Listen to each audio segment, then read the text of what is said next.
There we go. We are live. We'll see if this thing actually went out into the universe here. So far on my side, I've got 7,000 people on the call and joining. Hey, everybody. Wow, real quick too. No. There we are. We're up to 20,000. I mean, it could be, right? It could be infinite by the time this people look at it. So, Yeah, that's the yeah, crazy part about repurposing these days. Wild. yeah. Welcome everybody. It could be two people talking to each other, and all of a sudden, a lot of people see it. So, yeah, thank you for taking your time out of your busy time and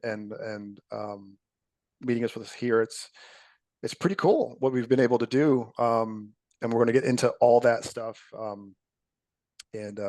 guess you should probably do an introduction or a reintroduction, Andy. Absolutely. Yeah. So thank you everyone for joining in. I know there's going to be some more individuals coming in here, but we're going to get rolling. Definitely want to respect your time. It is 11 a.m. Eastern time, Thursday, July 25th. Hope everyone's having a great month so far and on track to close out a huge July for you and your team. So today, very, very grateful to have Tom Patterson of Allstate. Tom is located in the great state of Florida, where I'm at as well. I've got a soft spot for Florida, and he's on the north side of Florida, where a lot of business is being done.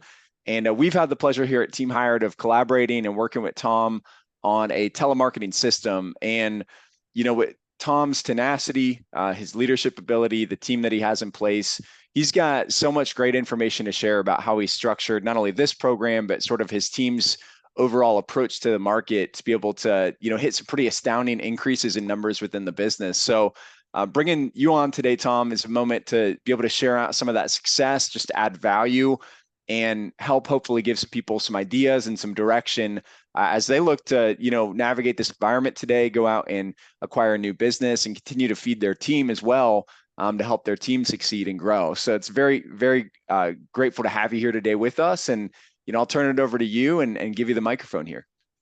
Yeah. So thank you again for our partnership. I think one of the biggest things that I'm blessed with is I don't have vendors in my life. There's not a person, the person that cuts my grass to the maids at their house and all that. I don't have any vendors.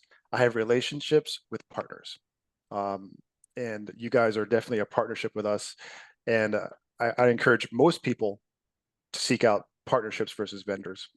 So that's first and foremost. So thank you for you guys for your partnership.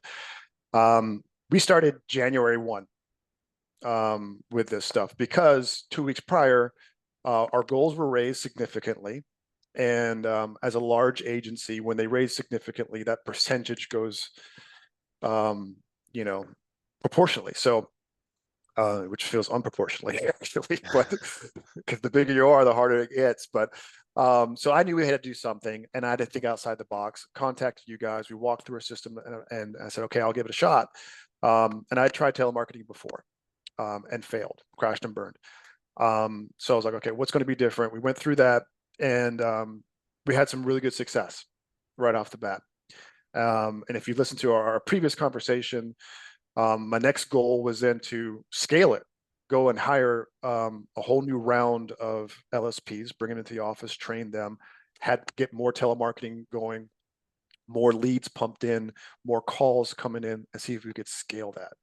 And that has been tremendous. But I've learned so much along the process of just doing that. And if you can see and feel the excitement in my voice, it's really for two things. Number one, I'm an Allstate agent. So if you're on this call and you're struggling and you're in the independent space, I would encourage you to sell that and come over to Big Blue. And I would be more than happy to help you do that. You can reach out to me. I'll give you all the ins and outs on all that. I'm a 12-year agent for Allstate, started from scratch with zero experience and built up a large book. And we're still rocking and rolling. And I love what I do. I love the company that we work for. So that would be the first thing. Hitch your ride to something that's going to take you to where you want to go. And the second thing is I've got a plan. So the enthusiasm that I have for the business that we have is because I have a plan. The people that I talk to, and I help a lot of agents, only Allstate agents. And I also coach some mentors, people that are in the mentor space in Allstate. I'm the mentor for the mentors, and I have a mentor also. So I'm lucky enough to actually help other coaches too. But when people come to us and there's an issue with their energy level, or they feel that they can't do something, it's really because they don't have a plan, or they're not confident in the plan. All right. So, or they stopped working on their plan, or they got sidetracked from it.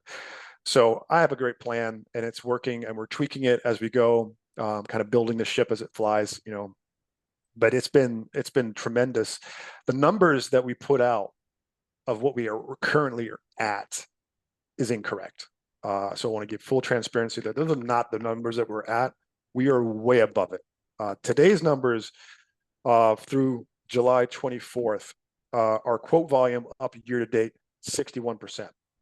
So we're doing way more quotes, right? And if you ever talk to anybody that wants to fix a sales, quote volume is kind of where we first want to start. Got to increase your quote volume.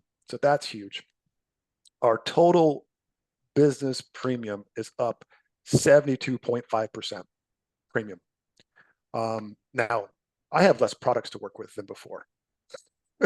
So doing more with less is, in Florida, it's a different animal than in other states, where you get all these other products you can do, which is great for you guys.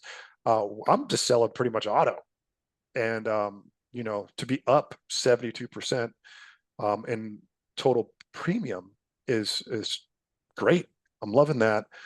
Our auto production is up 90% year over year, 90%. We're on pace for the first time ever to hit 1,000 autos written this year. For us, that's always been a goal, is to hit 1,000.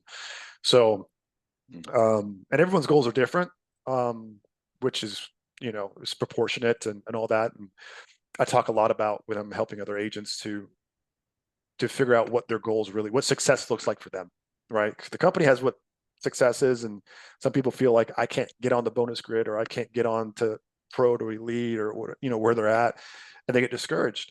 And we have to redefine what success really is, and what those numbers look like for you and your agency. So, because you always see people who are knocking it out of the park in Sheboygan, and you're in Charlotte. That's two different things, right? So you got to take it with a grain of salt when you see people having success, people struggling. So always keep that in mind. Everyone's got different struggles and advantages. If you can play in the advantages, you'll have more advantages. If you focus on the struggles, you'll just have more of those. So, how are we getting these numbers up 90%, double the production? How are we doing that stuff? So it's really a large portion of it. 75% of our production is coming off of our telemarketing system, right? So we would be an awful agency if we didn't get anything else other from telemarketing, right? If we didn't get referrals, if we didn't get walk-ins, if we didn't get organic growth, stuff from social media, from realtors and that kind of stuff, we'd get that, of course. That is not enough. And it will never be enough when we're talking about the growing environment that we're in, right? Especially when you factor in retention, you're going to lose a little bit of what you have. You need to keep growing. You need to keep going.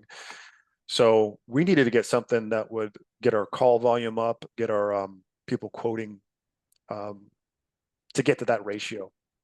And we landed on the telemarketing system. And how it works is, if people are on this call and you've done telemarketing, you go, you're not doing anything new, Tom. You're just late to the ball game. Yeah, no, it's different.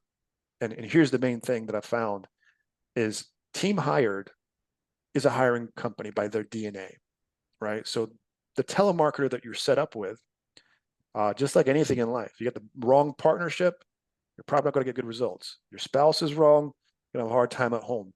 You have a bad coach on your team, bad results. All these things matter, right? What Team Hired does is they're going to select the telemarketer for you through their hiring process, and they're really, really good at hiring people.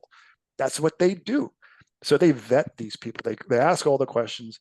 They present you with options of the telemarketer that you can work with, which is phenomenal.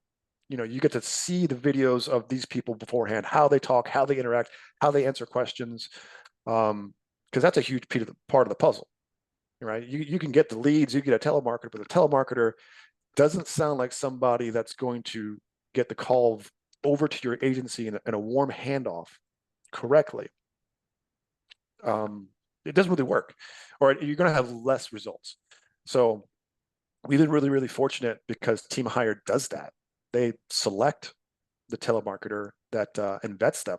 I mean, that's a huge part of the thing. And I think that speaks volumes what just what the difference is, you know, because most telemarketing companies are what? They're lead companies. So they're really good at getting leads. They're not really good at people, you know, and that's we couldn't be talking about two separate things other than leads and people. You know, they're completely different things. And just because you're good at getting leads doesn't mean you're good at getting people. So the telemarketer that we're working with is really good. And we've been fine tuning that stuff. We've put in bonuses and incentives and stuff. We're trying to get to 40 calls transferred to our office a day. That's the benchmark that we're looking for.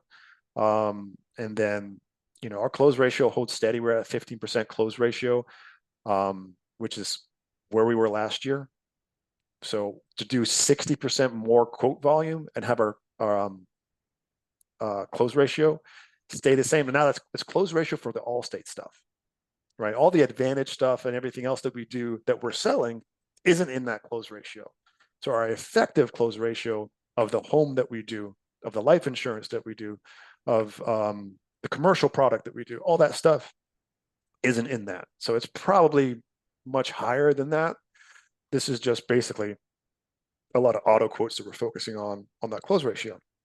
So when you're like, oh man, I'm getting a 28% or 38% in Indiana. Well, of course, you're getting a home and auto bundles through Allstate. It's different.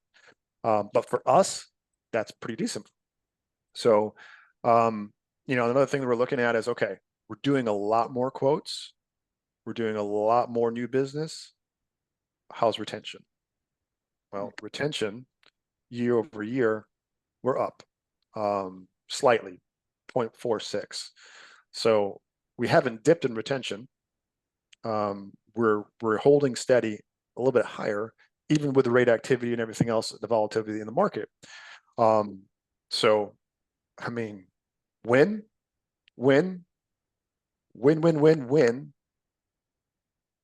I mean, it's just been really fantastic. So, you know, if I'm happy about it, I am. You know, and so our next phase that we're moving into is to then go ahead and hire another round of LSPs. 3 is kind of what we're looking for. So we're just adding more employees to the office to keep growing substantially. Because I'm a firm believer, if you listen to the last call, I kind of thought that our goals will be going up. And here in January and July, they went up again, right? So change before you have to. I've said that before. I'll say it again. Change before you have to. Get ahead of the curve. Raise your bar. So whatever happens with the company or whatever you're dealing with, you're already above that. You have a higher tolerance for that kind of stuff.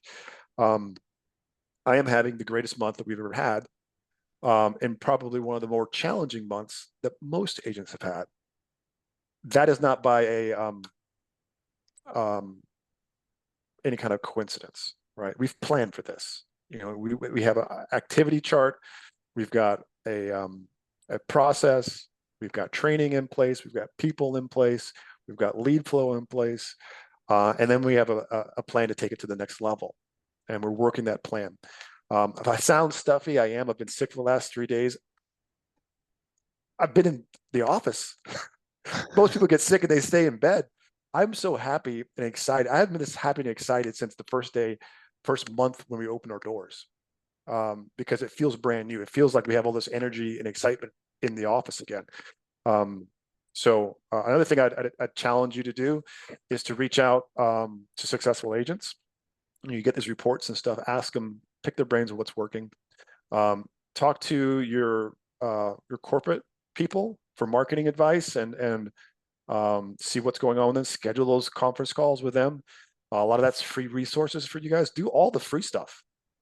You know, I mean, if you know me, I'm about some free, and I will do all the free stuff I possibly can to drive business to our office. There's a question here about the telemarketers to generate 40 transfers. So we've had two, we've gone down to one right now because the one that we have can handle more volume. So sometimes we can get 20 calls per day, 35 calls per day. We're trying to get to 40 with them. And we've pumped up the lead flow to do it. The other part of the puzzle is the data, right? So, I can't stress that enough. If you put diesel fuel into a BMW, well, there are some BMWs that are diesel, but into a race car, it's not going to go far. It's you got to be able to put the right fuel in the vehicle to get you where you got to go. And I have always been willing to spend a little bit more to get the results that I want. And I know there's a lot of people out there that will try and get more leads at a lower dollar amount. You can try that approach. It's kind of a shotgun approach. I'm more of a targeted approach where I'll, spend a little higher to get the data of the customers that I know that I want, right? I want multiple cars. I want good credit. I want no accidents or no claims. I want higher income people. That's going to be our sweet spot.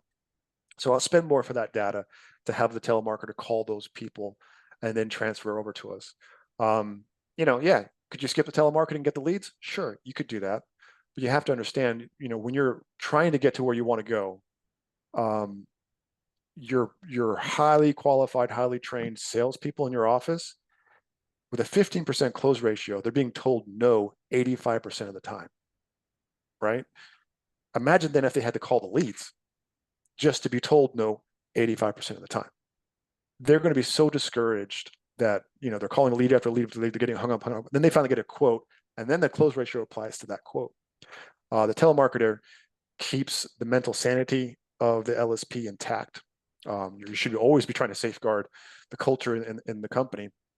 And that's how you do it. Is you let the heavy lifting get segmented out, get the warm transfer to your people that are highly trained sales ninjas in your office to handle this stuff.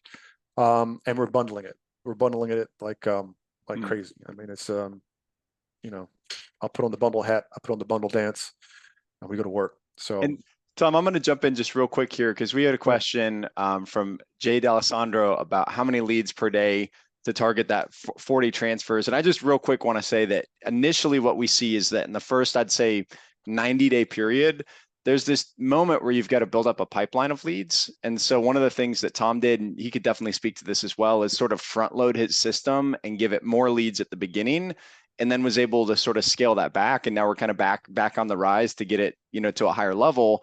But when you start, you've got basically an empty pipeline. So just like any of your sales professionals, when they're starting at zero, you've got to get them some critical mass and some people to not only call a first time, but what about the people that you're going to follow up for a week, 2 weeks, 3 weeks? And eventually, once that pool gets large enough, I like to call it they're swimming in leads. They've got new leads coming in today. They've got leads from yesterday. They've got leads from a month ago. And so that pipeline starts to kind of compound. And so to get up to a higher transfer rate, sometimes you've got to front load the system with more data. And to Chris's question, yes, you would provide the data for this. But essentially, once you get into it and you build a pipeline, I'd say after around 90 days, you'll see a lot more consistency. And then you can sort of figure out for your market, what does that lead volume need to look like to achieve the target? Because in some states, you're going to get a 12 or 14 or 18% transfer rate, and you'll never do better than maybe 20% of the leads that you provide get transferred. There's other areas of the country where we might see after that 90-day mark, hey, you're at a 35%, right? It can really vary market to market. But when you start to look at that consistency, I'd say have an expectation that, hey, there is a ramp up. There is this period where the team's getting used to the telemarketer, the leads are growing inside the system. And then we can usually benchmark against other clients within the state, sort of how they perform and what it looks like for you state specific, because Florida is going to be very different from like Iowa, right? And how it performs in the market. But a lot of times we can use those other results as a template to say, hey, here's the recommended number of leads. Let's watch it closely. And then I also think partnering with the right lead vendor, having people that are consultative, not salespeople, but willing to work through your leads, optimize for you is equally important. Instead of just blindly buying leads from a 1-800 number, having a human being you can go to say, this is where I'm trying to go, and let's work on it together collaboratively. And Tom, I don't know if you'd add anything into that, but I just wanted to kind of tackle that head on. No, it's perfect. I mean, I know there's two approaches, right? Jump all in and go crazy, and then one toe in the water, and just kind of test it out. And I would caution anybody from just kind of like dabbling into it, and then okay, if this works, then I'll start going. You will not see the results. You do need to front load it. It is really important that your telemarketer has enough leads to be calling them continuously throughout the day, calling people back. Um, you have to have the load. You have to have the leads. So, questions in the chat about where do you get the leads? You're only as good as the data, right? So, I'll let the cat out of the bag. I use Quote Nerds, and they've been tremendous. Once again, not a vendor, a partner. I mean, we're talking multiple Zoom calls and emails on a weekly basis with team hired Quote Nerds, setting this up continually, which is, I mean, I got partners, and that changes everything, you know. So, and when I talk to other agents, and I will more than happy if you want to work in your agency and invest in your agency, and you want to know how I do it. Pay plan is important. Leads are important. All these things are important. Processes is training. I can help you with any of that stuff. When you're buying data, you want to buy to solve two issues, right? What you're good at and what the customer's pain is, right? So if you're good at commercial, go buy a bunch of commercial leads, right? Because that's your sweet spot. But if the customer's pain is that they're having 20, 30, 40, 50% home renewal increases in the market where you're at, you probably should be buying those leads because those people want to talk about that pain, right? So if you want to focus on auto, maybe you don't buy auto leads, you buy the home lead to get into the garage where the autos are. Because, you know, most people want to talk about where on our neck of the woods is the home situation. We can offer them a home solution. And then while we got on the line, we're doing everything. What's on your keychain, man? You know, you got a boat, you got a motorcycle, golf cart. You know, what else can we do? How many cars do you have? Do you own a business? Like we're training our people to go deep into the household with that stuff because, you know, there's always value if you can fix the problem, the customer's pain point. Mm. And if you happen to be an expert in that field of solving their pain, you're going to be very successful. So you're just gonna have to find out that niche in your market, wherever that is, might be in a different country or in the country. Some people, flood is really important depending on where you are geographically. Okay, talk to a lot of people about flood, but you're going to do flood with the home, and you're going to get the auto with the home. You know, so whatever that is that looks like for you, find the pain, get leads for the pain. Awesome. So And here's another thing that frequently comes up when I'm speaking with agencies out there, is that I get a lot of people who want to work like age data, or they want to purchase like a cold list. And we've tested that and seen that it's usually not that effective. I like to compare it to automotive sales professional. If they were to pick up somebody that called in 4 years ago off some flyer and just call them out of the blue, versus the person who walks in the dealership with their social security card and their driver's license and a blank check to write a down payment, right? There's a difference in intent from new data to just kind of hunting in the dark and going off older data. And it's I think, mental barrier, because there's always money to be found. You can find money with the right intent to solve a problem and to commit to something. But a challenge I see for a lot of agents is this idea that, hey, that means I'm going to need to go out there and potentially invest several $1,000s a month into leads. Couldn't I just use older data? And we run into that quandary all the time. So I wanted to see kind of you're great on mindset as well, Tom. And I'd love to see if you were coaching a younger Tom who had fears about investing into newer, higher intent data versus just trying to bootstrap some old data, you know, how would you walk through that mental process yourself? great question. And I would tell myself, Tom, don't buy your wife used flowers because she's not going to like it. You know, it just doesn't work. You know, you're just giving your telemarketer, your staff, old stuff, right? And there's a big difference when you buy leads with other companies and they've farmed them out, they've recycled it, they've already bought a product 2 months ago, but now you're getting the lead. Well, how did that happen? So now that person's upset, you're getting less transfers, your telemarketer's wasting time. Time is of the essence. We have a couple months left of the year. Let's spend our time doing what we're the best at, which is having high quality conversations with people in our market that are aligned with our business practices. Let's go get those people, right? And is age data really going to be those people? No. It's going to be a mixed bag already. So, I would focus on higher quality volume of data being sent to you, and then you'll get higher results. It's just not something that it does make sense when you're thinking about it. Like, oh, I got all these extra leads. I have these leads that I've bought and that have been in my pipeline forever. Okay, I mean, at some point you got to flush the toilet. It's going to back up. So, let's get some new stuff in there and give it a good chance. If you're really going to invest money into your agency, spend it correctly. Don't just do something halfway. Really go for it, and and then modify it. If you're not getting the results that you want, I always tell people there's just three things. It's people, process, and training, right? So if you've got the lead volume going, if you get everything else is going, you're going after the right stuff and you're not having success, we got to look at your people, we got to look at your training, we got to look at your process, right? Something there is off, right? And I've looked at some people's stuff and found out that they didn't have a lead line set up, or there's some technical logical blocks and they thought they were failing. I'm like, no, you just got to click this off. Or no, you're not paying your people, or you're getting you're having missed transfers. So like if you're spending money to have all these transfers sent to you and your people aren't answering the phone, you need more people. You need better people that are paying attention. So it's like there's a lot of variables to it. Luckily, we've been able to iron out most of that stuff, and 3 months from what I've learned in 3 months from the first 3 months that I started has been so much. Hiring a whole new group of people in on top of my existing staff, training them, getting them up to speed. I've already made a commitment to my office manager because I don't do the training necessarily with my LSPs. My office manager handles a lot of that stuff.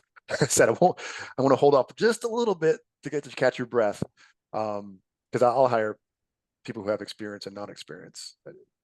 I have different philosophies with all that stuff, but because I have really good producers with no experience, and I have really good producers with 10, 12 years of experience. I don't think that is necessarily, if you're good at sales and you're good at communication and you can learn things, you can be good. I've learned that. I'm not one way or the other. I only hire experienced and licensed people, or I only hire non-experienced. You can get burnt with both of those people. I don't think that's the variable is what to focus on. I think it's the the quality of their salesmanship, the quality of their internal drive. So I remember when someone hired me for my first sales job, I had to sell them that I could sell, which I was able to do. And I realized the variable is always me, right? So like I've been a leader in my market for Allstate since we opened up. I've had a ton of LSPs come and go. Our name's always at the top, right?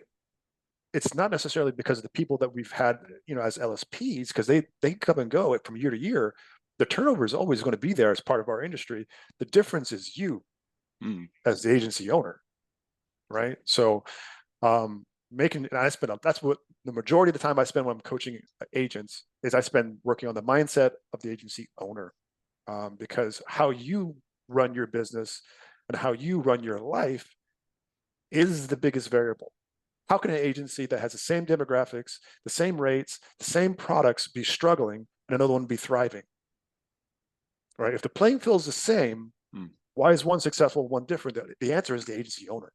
Right? And we deep further into that is the agency owner mindset of what that is. Right? You're either going to have a struggle mindset or a success mindset. All right. So we need to figure out what's holding those people back. And again, a lot of times it's having a plan. It's just, you don't have a plan. You're just taking what comes at you and going, I was successful, I was unsuccessful. Let's get that plan together. Find out what success looks like for you, and let's start backfilling the math and the data to get to that. Start working the plan, start fine tuning the plan, and you'll find that the results will come. Do I sell all these policies myself? No, it's not me doing it. But it's me driving the ship. It's me setting the tone. It's me setting the pace. It's me showing up. So all that plays a massive role into success. There's no golden bullet. It's more like a golden nuclear bomb, that you need. It's nothing, it's not one thing. It's massive, so if you want massive change and massive results, you kind of have to do things a little bit differently and start thinking a little bit differently at that. And, like I said, I love what I do. I love where we're at. I love where we're going. I also want to be with a company that wants change. I wouldn't want to be with the same company that doesn't want to change. We'd be Sears, we'd be Kodak, we'd be Blockbuster. And, so I want to be with a company that wants change, that wants us to evolve, that wants us to move forward. I think that's important. And I think that if you embrace it and start doing some hard questions to yourself, I think you'll find out the answers aren't that difficult. It really isn't. I love that. I love your approach to things. And it's funny, there's an agency owner on here named Greg Murphy. And I was talking with him yesterday, and we were just saying, like, you want to hire A players for your team, but if you're playing a B or C level game as an agency owner, you're not going to find or retain the A players. So you've got to become an A player first. And I think a big part of that is having that plan. Nobody wants to be in an organization that lacks direction, or that doesn't have a plan in place. And one of the things that comes up though in conversation is, like, when developing that A player team, they're not always going to be taking a live transfer, right? When you have telemarketing. So I'm a little bit curious, share as much as you're comfortable with, but is there a go-to activity for producers who aren't in that live transfer situation with a telemarketer that helps them keep their sword sharp? And because I talk to a lot of agents that are like, I don't want them to get lazy, right? I want them to still be hungry enough to go out there and do things. So I'm just curious how you kind of find that balance between, like, hey, they're taking transfers, but they're also playing an offensive game, if that makes sense. Yeah. So my background before Allstate was I was running car dealerships. And I've had some really bad management through that. The car dealership world is kind of like the wild, wild west where anyone can be in the car dealership world. And, I remember one time there was a manager that, if we didn't jump off of our seat to go help a customer, he took all the seats out of the dealership. No one could sit down. So we don't go to that kind of level for activity. But, for our thing is, there's no reason to be complacent and only reliant on the live transfers. Because when a live transfer comes in, it rings the ring group, and one agent's going to answer it, and the rest won't, right? So what are you going to do next? Are you just going to sit around all day long and think about, I'll just get the next one? Or are you going to start looking through your book of business to find a customer that left you and go get a win back? Or cancel the auto but left the home? Go get the auto back. Things have changed, right? Follow up on some of the leads that you had last week. There's always something to do, right? And high producers do that naturally. Medium producers have to be reminded of that, and low producers just don't do it, right? So as the agency owner, you have to train your people and you have to remind your people. I throw out incentives constantly. It was funny. So yesterday, there was we had something going on in our group chat with our office, and someone put in this meme of this guy sliding out of the chair, and then someone else put in a coffee mug, says, create your own luck. And someone else put another meme. I said, fine, I'm going to do a slide out your chair, create your own luck beast promo.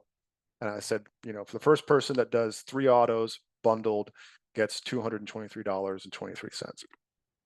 And boom, throw that out there. And now we're energized. Now we're focused. I've taken some stuff that they were complaining about and moved it into a positive thing to refocus them back on sales, right? There's money on the board. Go get it. Be the first to grab it. and because we have those issues too, just like anybody else. No team is perfect. We have good days and bad days, and we have to energize our people and all that. Some are winning, some are not. Some are having a good time. Some are or need more help. You're never going to escape that with when you're working with people, right? So, I'm the type of music they listen to in the office is important. The books that they read are important. It may cost you $17.28 to go to the local bookstore and get a book on culture or get a book on leadership. For you to read it, it may cost you the same $15 to go get one on sales and drop it on your LSP's desk and go, you know what, this was a great book for me. When I started out, I was reading this book. I want you to have it. Wow. That how long did that take you to do that?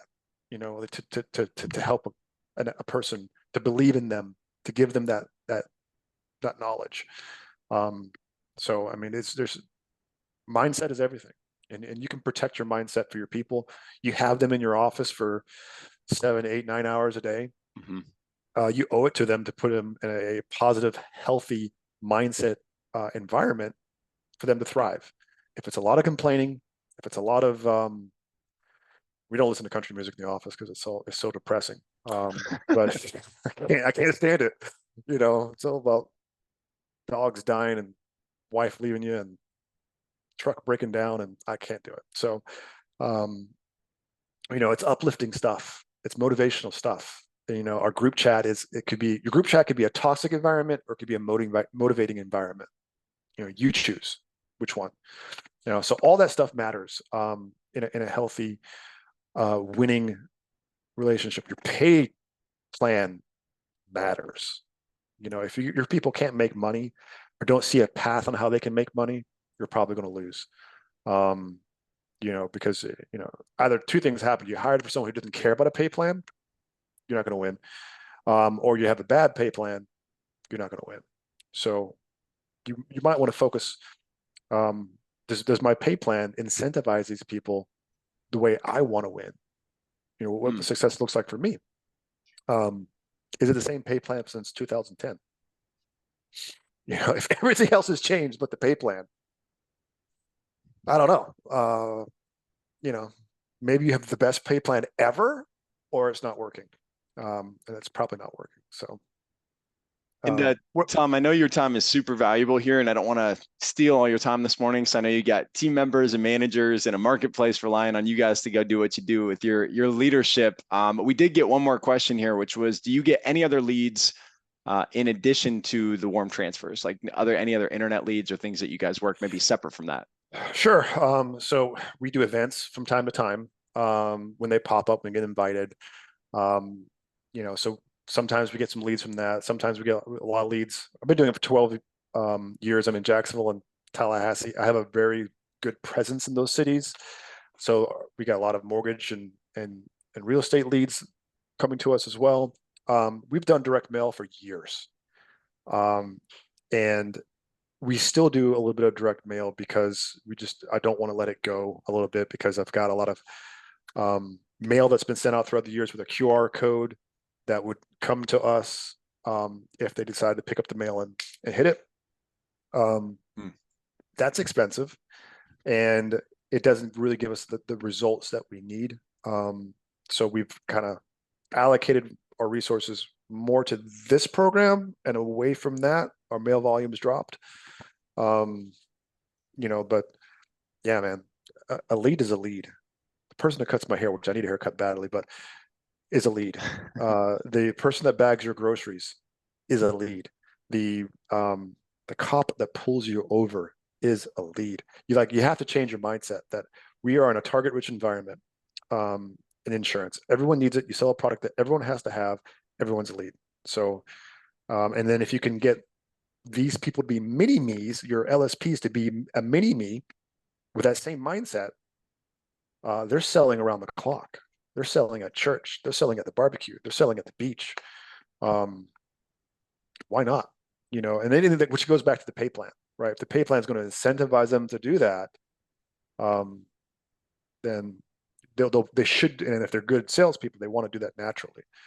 So, and then we have a pretty good referral system. You know, we're sending out referral thank you cards written by hand in our office. We're doing email drip campaigns for thank you referrals. You know, we're real active with that stuff as well. Awesome. And one of the questions that came in on Q&A was about like vendor compliance with lead vendors, and if they're not necessarily on like the approved list versus not being on any list whatsoever. And I'll just give my 2 cents on that, is that I'm very by the book. So like when I have my own business, I don't want to do anything that's going to jeopardize it. It's just not worth it. And so anytime that I'm looking at like lead vendors, one of the most important things is literally reading through the consents that a consumer fills out when they're consenting to be contacted. And so I would only work with lead vendors personally where that consent says essentially you're giving us full permission to contact you, market to you, et cetera, text, email, phone call. And even if you were previously registered on a national or a statewide do not call list, like this is a explicit permission for us to contact you on this specific opportunity. And this will get much tighter January 2025. But for now, you know, those are the things I would look for, because I've seen agencies try to go out and buy repurposed data, or they can't source it back to that consent form that somebody's consenting to, and they fill out their information. And it's just not worth it, guys. Like, I think when you look at compliance and you look at all of that, that is really to protect you, right? It's to protect you from entering into a situation where you call somebody and you didn't have permission to call them. It wasn't legal to call them. And so the best way to really focus on compliance and make sure you're within the bounds of that is do things by the book. Don't play with these things, especially when you're doing high volume telemarketing. You know, make sure that the people that you're calling raise their hand at some point on a computer, on a piece of paper, and said, you have permission to call me. That doesn't always mean they're going to pick up and say, I was expecting your call, right? But they consented. It's a legal activity. And the great part about brand new leads, as opposed to trying to work something that's been out there for a while, is you can just Google TCPA compliance and look at the mandates, and there's a 90-day window of time, unless they request during that period to be put on a DNC list, that you may attempt to contact them, which gives you a 3-month window. It's a pretty long period of time in the sales world to go in and follow people up and work them throughout that 90 days. So that's why I also gravitate a lot towards the new leads, and really just looking at the fine print and making sure that whatever lead vendor you are associated with, they can show you exactly what a consumer sees and consents to when they fill out that form. So Tom, I don't know if you have any other feedback on it, but that comes up for me daily with agents. Well, it should. It's a hot topic, and I'll tell Yep. you, it should be the first question an agent asks a lead vendor. And you know, you should grill them on that, and you should feel comfortable with that, because you do assume the responsibility as the agent in any of that activity. So you need to ask that question and get clarification on that with lead vendors. And if it's something you set up 3 years ago, you probably should be asking that again, because things have changed, things will change. And yeah, you know, I used to put people on what's called the buy or die list. They either bought from me or they died. But you can't do that anymore, right? Because of the opt-in stuff. You know, there's a time window where you can contact them and you can't. So, I mean, I'm buying fresh vegetables. I'm buying fresh fruit. That's me. Yeah, cool. Any other questions anyone has? We have the chat open in the Q&A section, and we might have a few more minutes with Tom here before we got to wrap. So any additional questions, anything we missed along the way, we would love to take your questions.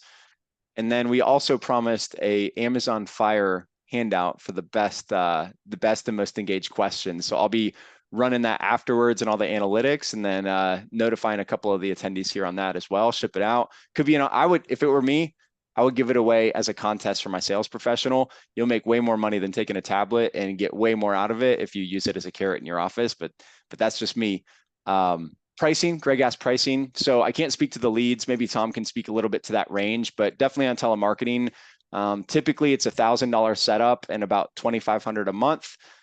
We have made a offer available to this group and anybody interested in the month of July for essentially no setup fee, a delay on your second month's billing, depending when your telemarketer actually goes live, and then a flat $1,997 per month for your telemarketer on a month-to-month agreement. That is through Team Hired.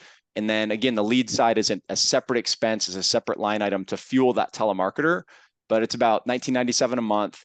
And the other thing that I've seen a couple agencies do as well is ask, can I incentivize my telemarketer beyond that? Can I do some sort of a spiff, a bonus, something to motivate them that if I set a target and they hit it, they're getting an extra $20, they're getting an extra $40. And we can, navigate that and help you since we pay them, but we can help navigate how they get paid and do that the right way for you. But that's a strategy as well that wouldn't be all too expensive, but once you build rapport with a telemarketer, that would be the only other added expense.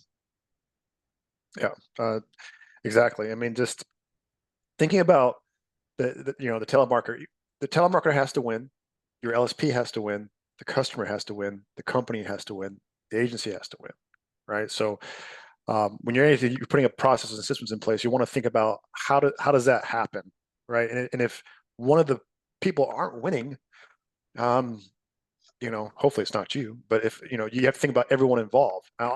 So that's kind of how I go with just about everything. I want a winning atmosphere for everyone that I associate with, and if I can help someone else win, great. The telemarketer also is a real person. My guy he's we sell in the South. He's Southern. He sounds like just a neighborhood guy that you would just meet at the boat slip, going fishing. He's just as American as it comes, and just great. So, and I've worked with some other ones and they've been great. So, that's always the thing. Sometimes, you get people who are like, oh, they hear someone on the phone. It's like, I got to get off this phone call as quick as I can because it could be a scam or something, right? That's the difference between working with Team Hired and other telemarketing agencies. They're hiring people versus hiring, giving you a telemarketer or And we virtual find assistant. a lot of great talent on like South and Central America. I think everybody defaults to the Philippines or to India, right? That's kind of the go-to because they're the most accessible and there's a lot of different call centers and things you can access. But as a hiring firm, what we've opted to do is go do individual hiring, meaning we don't go to some call center and say, hey, give us 50 telemarketers. We go out and advertise and individually pull in people. We've actually got our own management team just for hiring telemarketers who around the clock, what they do is they go out, they vet individual applicants. And then from there, we take them through a bunch of training modules and hands-on training. And then what we've added in as well now is that we'll put them in a live environment with leads that we purchase for a sister agency and test them out for you before they go live on your dime. And so if there's going to be a failure, we want to catch that on our own dollar, not on yours. And since adding in, our own hiring department for it, and then having sort of that ramp up phase where we can actually see if they perform, right? They say they can, they look good on paper, everything sounds good, but you don't know until you put them to the test and they're out there for 5 or 6 or 7 days and you can see if they can keep up with the call volume, keep a high attitude, be critiqued in a positive manner and get better at their job as they go. And that's exactly what we're looking for. People that are willing to get better and they've got, a lack of a strong accent. Not everybody we have is American, right? But it has not been an issue for us with performing and getting results for our clients because we definitely vet for having somebody who has clean tonality, not a real strong accent. And hey, if it ever becomes a real barrier or an issue or your results are suffering because of it, we'll fix it. It's really simple. We'll just fix it and we'll make it right. Yeah. Quick question in the chat from Michelle. It depends on your team, right? So your question is, how do you decide which LSP gets the live lead? That depends on your team. My team, phone rings, it's who gets it first. It's the old finger on the button. I want people plugged in. I have some remote people, I have some in-office people, so I want them engaged to know that the phone is ringing and money's on the line. I don't want them at their office and in their desk ready to go. If you have one stronger person and a weaker person and you separated different things, you can set up ring groups if you wanted to do that, where you're getting a certain amount of phone calls to this ring group, phone calls to this ring group, and you can separate it. But you can organize it any way you want to, whatever you feel like your office is needed. I'm a big fan of round robin, first to the phone, early bird gets the worm type stuff. And you can set up when the calls come in, when they stop, etc. Yeah, a lot of different ways to structure that. We'd be happy to chat with you through that, Michelle, as well. If you want to connect with me afterwards, I've seen a couple different strategies on that I can help at least give you some direction, and then you can decide what's best for you all.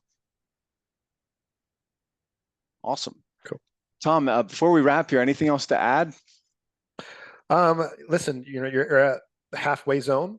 I've seen a lot of football games in my life where one team went in halftime down and they've come back and they've salvaged a victory.